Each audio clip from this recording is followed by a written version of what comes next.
How's it going, guys? Welcome back to another video.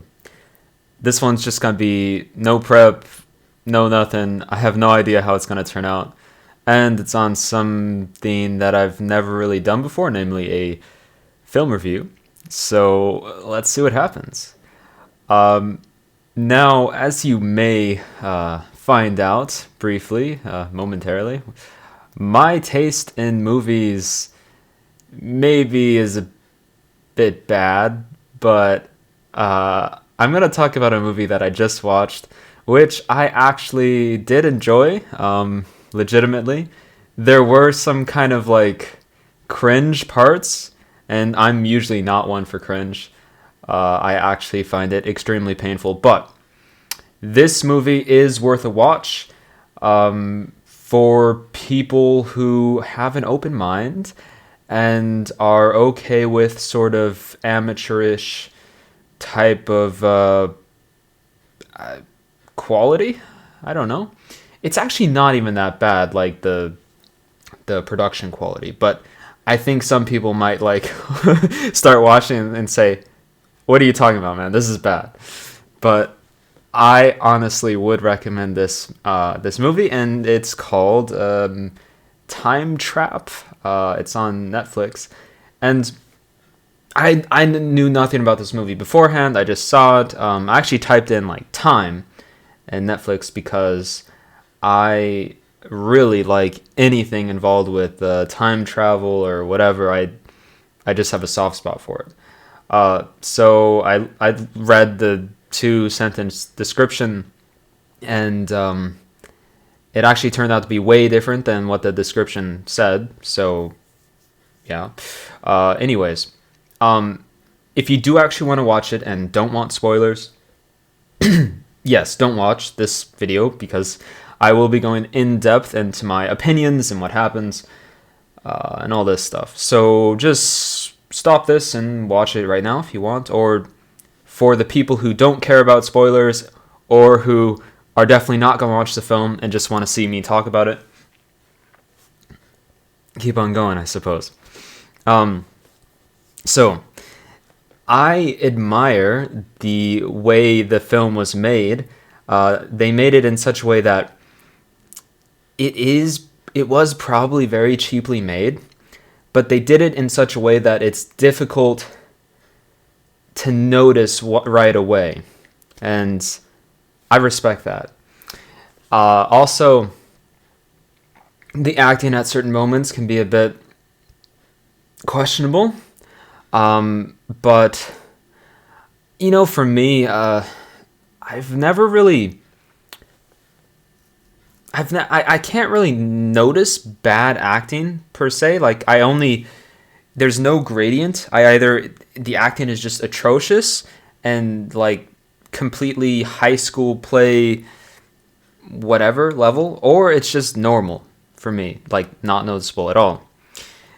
Now, this movie challenged that a bit. It did present a bit of a spectrum there, because I did notice some points that stuck out to me as maybe not so great on the performance, whatever you want to call it. But I respect the actors and their craft and all that stuff.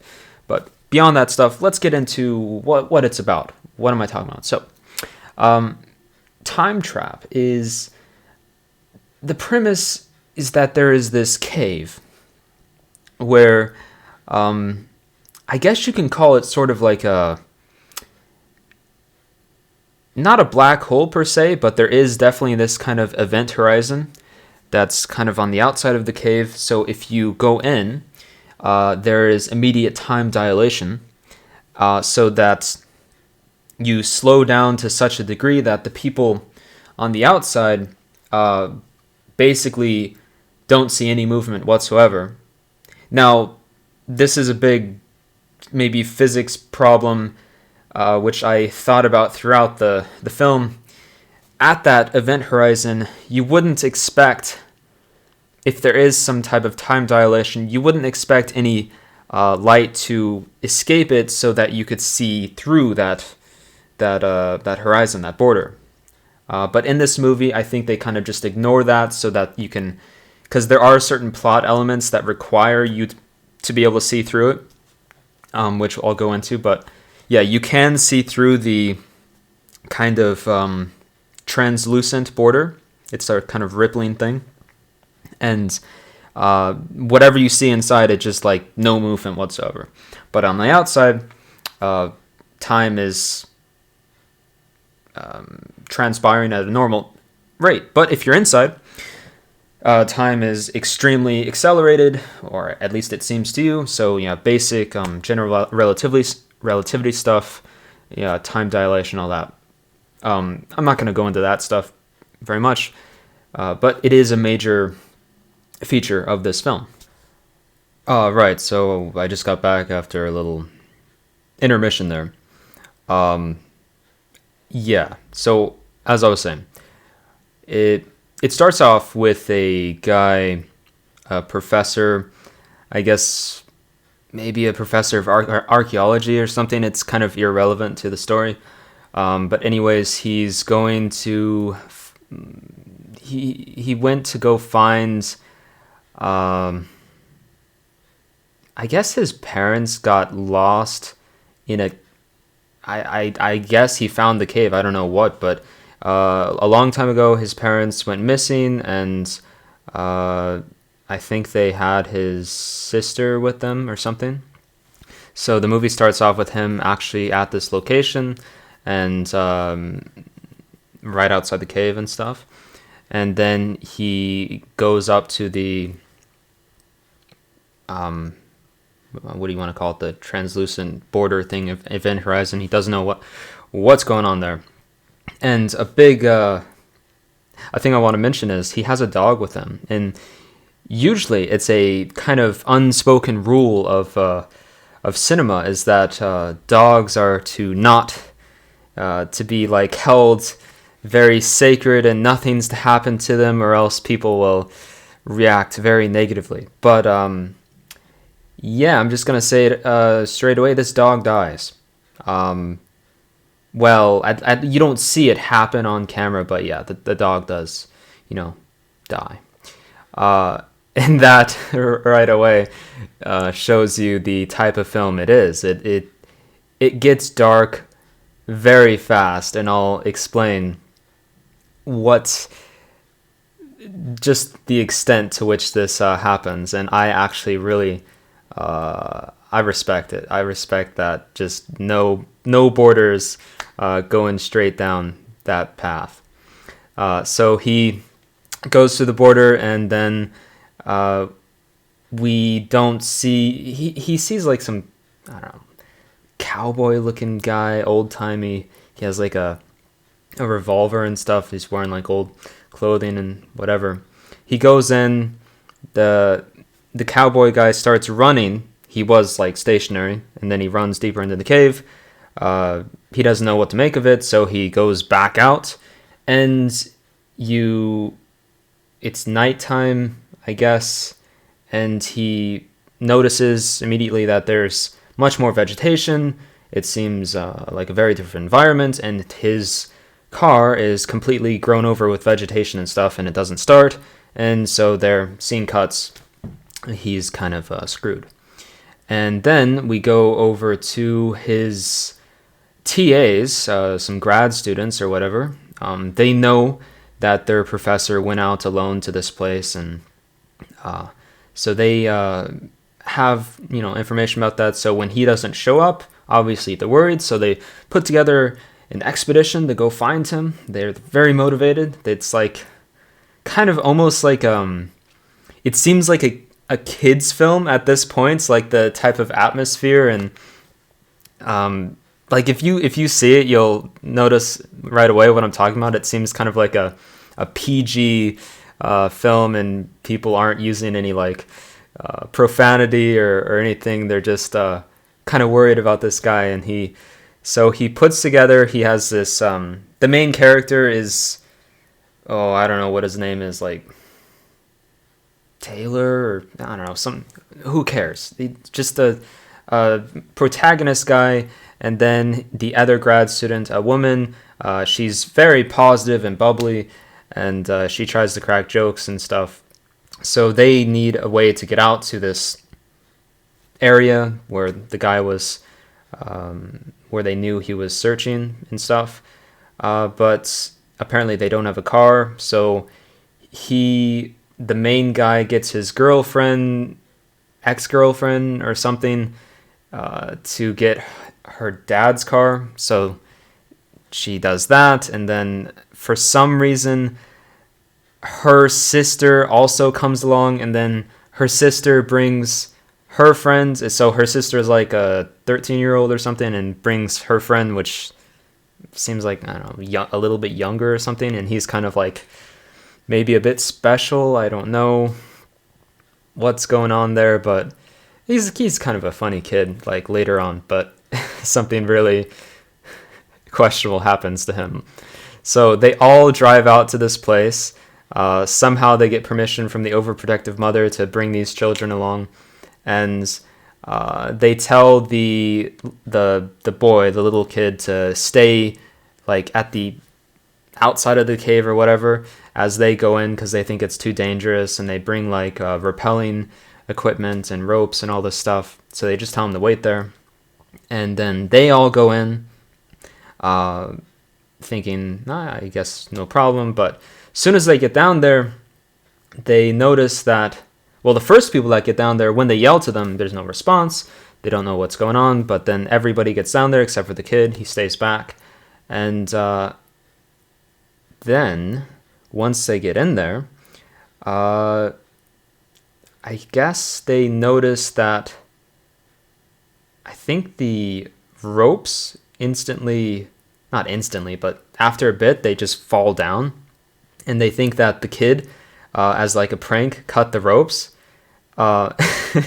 So they're really upset, and this is the first time in the movie where there's profanity, and it's like, oh, that was shocking, because it seemed like a kid-friendly movie up to that point, but then it just comes out of nowhere.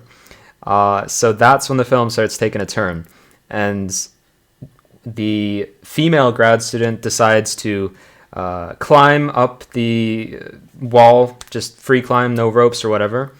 They must have had some, because there is a lot of rock climbing in this movie. They must have had some like consultants, people training, either the stuntmen or whatever, because there's some pretty good climbing scenes in this movie, and yeah, it's pretty good. But yeah, this girl, she climbs up, but then she falls and hurts her ankle, and so her ankle is kind of busted for a lot of the rest of the movie. So she's kind of just out of action, kind of useless. And then the people start hearing noises on the two-way radio further into the cave. They hear the squawk of the radio, some mystery radio they don't know, because so far the kid up top supposedly has a radio, and they have a radio.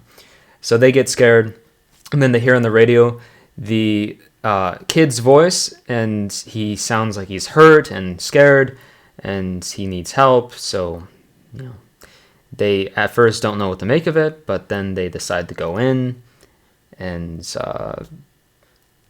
yeah, and then the movie takes the turn, and the kid is dead further into the cave, and this is completely unexpected. You don't know what to make of it. Like, how did he get in there? Why is he there? What happened?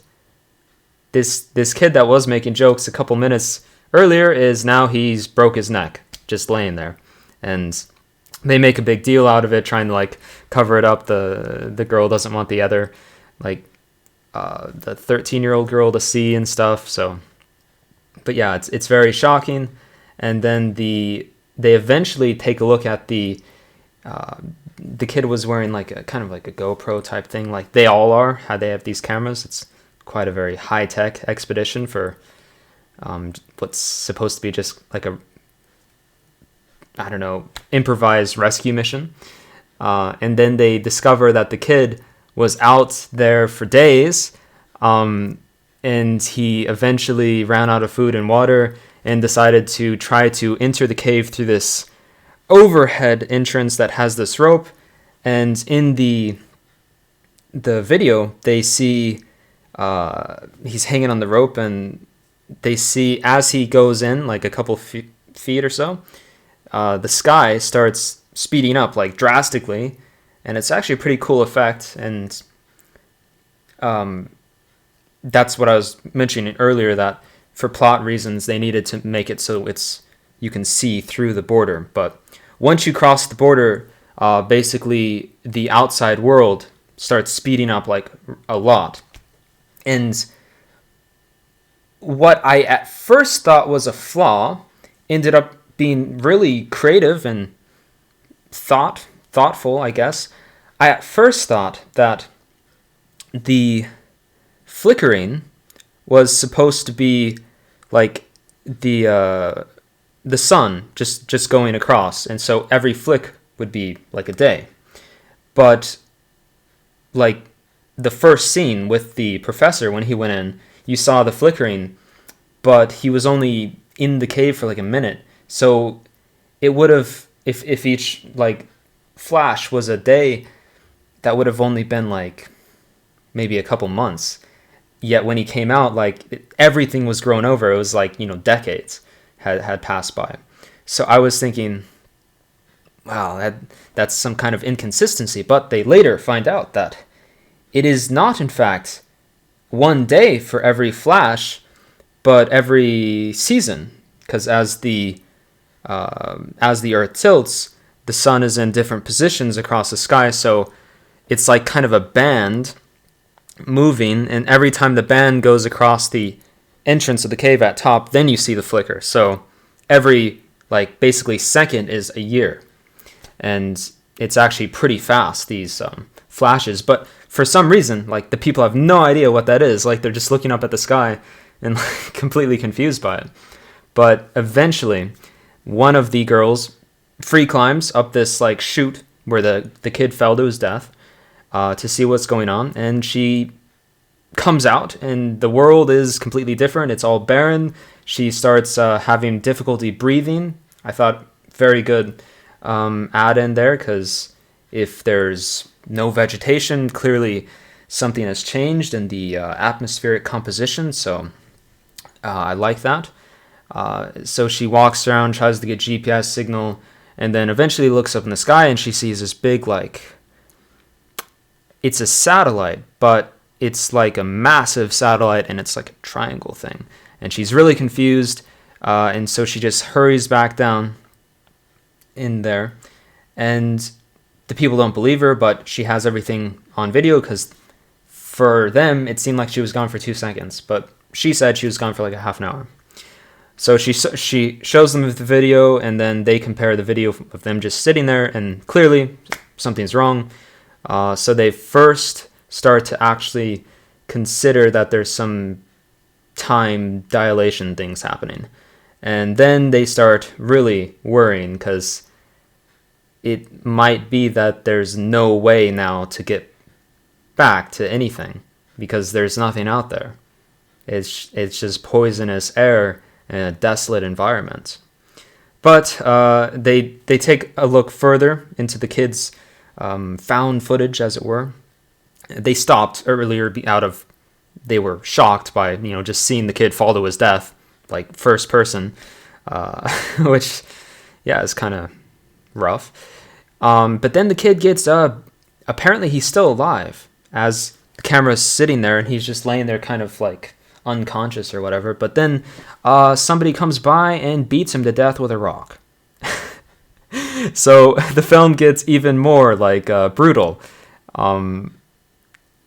which, okay, cool, whatever. But you wonder, where'd this guy come from? He's not the professor, obviously. Why would the professor beat a kid to death with a rock? So they get really scared, because there's obviously someone else there. But there's nothing else they can do. They have to go further in, because can't go out the chute, nothing up there except death, and they can't go back out the other way, no difference. So they go further in, and they eventually find they come across these what I would describe as troglodytes. Let's call them that. Just these people that are in like loincloths, like speaking not really a language, just like grunts and stuff, and they attack them, and so the group just scatters and runs away from them, and then eventually, out of nowhere, this big metal rod comes through the chute, like, and smashes into the ground, and like it looks like a ladder thing, and then this it's difficult to see at first, but this like creature comes down, but then they recognize it's kind of like humanoid, but it's this massive guy, is like maybe like 8 feet tall or something, but he's wearing like a spacesuit type thing, like really futuristic spacesuit. And of course they're extremely terrified at first, but you know, what do you have? Troglodytes versus spacemen. What do you do? But then the troglodytes start attacking the spaceman, but then he uses this like electric collar thing to put on the troglodyte and smash him to the ground and like hold him there, not killing him, just like rendering him incapacitated. But then the people run from that. They're completely terrified, and they get to this pool further into the cave. And the main character, another big surprise, he gets attacked by more troglodytes and then gets beaten to death with a rock. So you go from this kid who just gets killed to the main character getting killed. And so it's basically a film doesn't respect plot armor. That's what I took away from that part of it. And the girls are kind of there crying that this guy is dead. But then the big spaceman comes in, and they're terrified, but he just kind of walks past them, looks at the pool, does some like readings and stuff, and then he pulls the main character over to the pool. And of course the main his ex-girlfriend or whatever, she's crying and like trying to prevent him from doing that, but he pulls him into the pool. And after a few moments of the corpse body just laying in the pool, he gets back up, and she's obviously completely surprised that he's perfectly fine. And there is this idea kind of hinted at in the film, like the kid that died earlier did some exposition because he found this journal from the professor who got it from his, I don't know what, his parents or something, but apparently there was this legend about Fountain of Youth in this place, conquistadors trying to look for it, and all that stuff, but it's really doesn't seem at all important to the story up until this point with the supposed fountain, which can cure people from death, I suppose. Because before this, they thought by Fountain of Youth it was meant as a metaphor, because you can sit in this cave for an eternity and like age at a extremely slow rate. Basically, you're not aging at all compared to the rest of the world, but of course you're stuck down here, which is kind of like a prison sentence, but for eternity. So they main character comes back to life, and the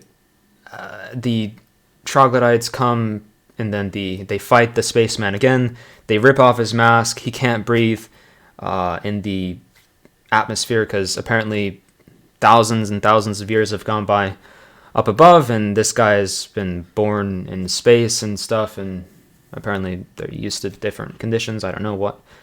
But so he eventually starts dying. He can't speak any.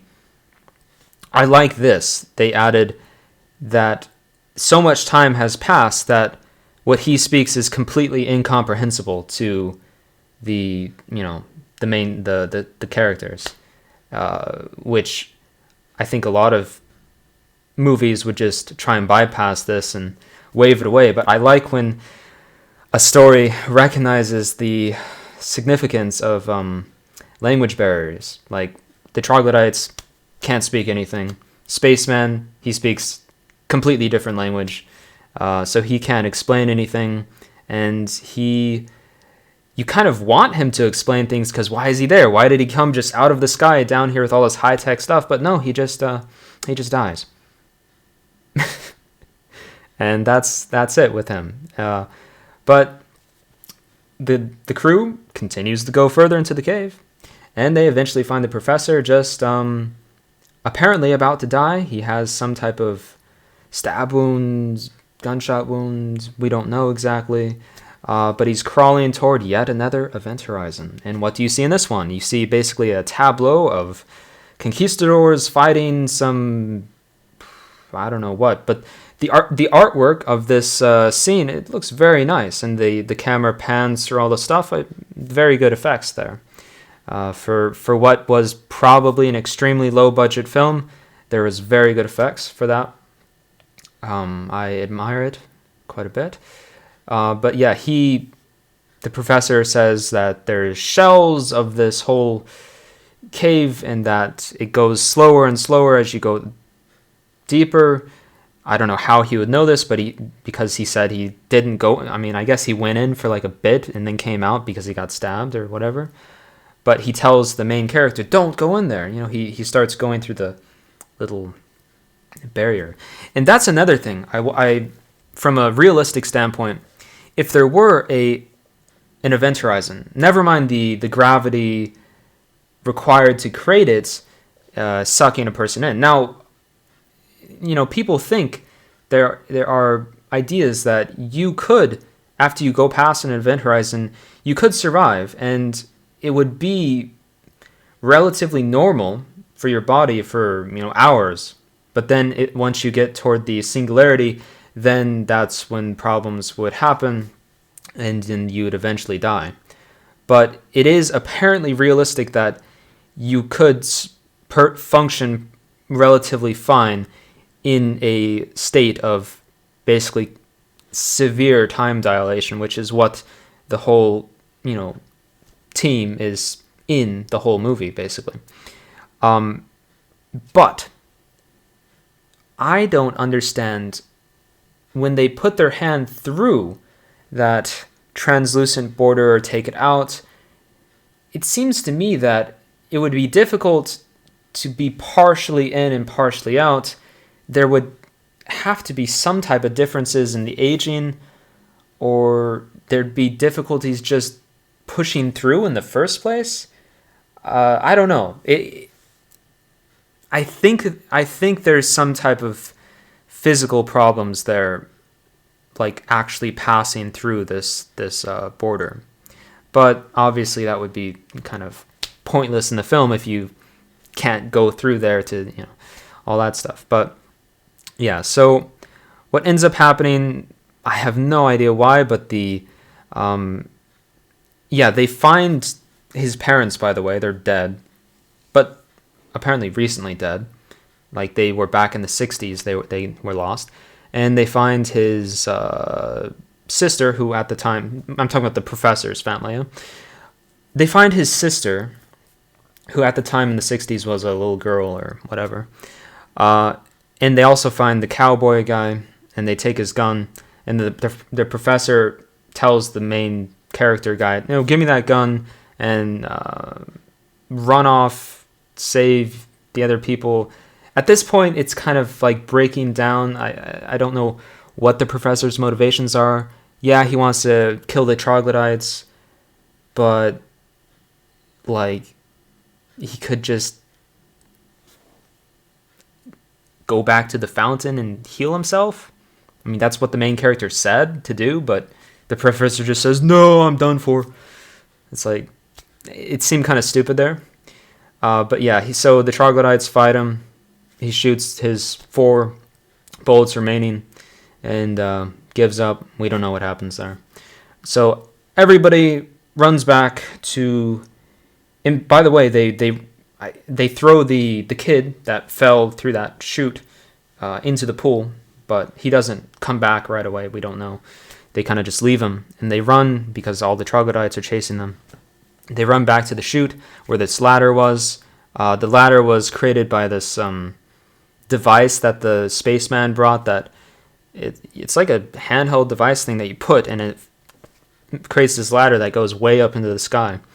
But basically each point in this film, the strength of it is that every step is completely unexpected. You don't know what's going to happen next because it just gets even more extreme each point, and then like things don't seem connected at all with what was happening before. Like there was no way you could predict any of this going back when they first entered the cave. So I like that when it's just really original stuff and it's not like boring and predictable. But yeah, they go up the ladder, and then up at the top now, instead of the sky, it's now water. And you think maybe there's like an ocean or something above, but why would the water not go through the border when like people can go through and other physical bodies can go through? It's kind of strange. But they go up to this water thing. The one of the female characters, once she gets up there, these like the sea monster hands reach in through the border. Like it's terrifying. It's like a jump scare, and they grab her and start pulling her in. But then you have the troglodytes below, so what do? The sea monster in the water, or the certain death below? So they're all on the ladder, and then there's some button on the bottom of the ladder that one of the troglodytes hits, and it makes the ladder retract back to its handheld form. So people are just falling, but very briefly because the girl gets pulled up through the border, and obviously as soon as you go through the border, everything else is basically motionless down below, so you just see them hanging there in the air. But she gets a oxygen thing put on her mask, so then you realize, these terrifying looking arms are actually there to help. But yeah, she gets pulled in all the way, and then you're sitting there waiting, looking at these people sitting, hanging there in the air, and you don't know what's going to happen. And then another very unexpected thing happens. Basically, it reminds me of like the War of the Worlds movie with the mechanical undulating arms, like going through the house searching. So these things just go, like 3 of them, go through the border, and then they collect all the people hanging in the air and pull them through, and then more go in and collect, I guess the professor, his parents, his sister, the kid in the pool, and rips them, pulls them up, and then they all end up in a spaceship. And apparently the people that went up there first, because years have passed while you're waiting seconds in the other realm, in the cave, they already know what's going on. They're like professionals. They have like all the proper attire, and they say, well, a lot's changed, and then the movie just ends right there. So you never get an explanation. There's no entrance to the singularity thing. Nothing about the conquistadors. They just are left there. And I kind of like that. It's like, it's all left a mystery. And then you're brought up into this other complete mystery. Why are they in a spaceship? Why was it all connected to the cave? Like this watery chute thing. How far into the future are they? We don't know. But yeah. So this film is a hidden gem. And I think that's all I got to say about it at the moment. So yeah, see you next time.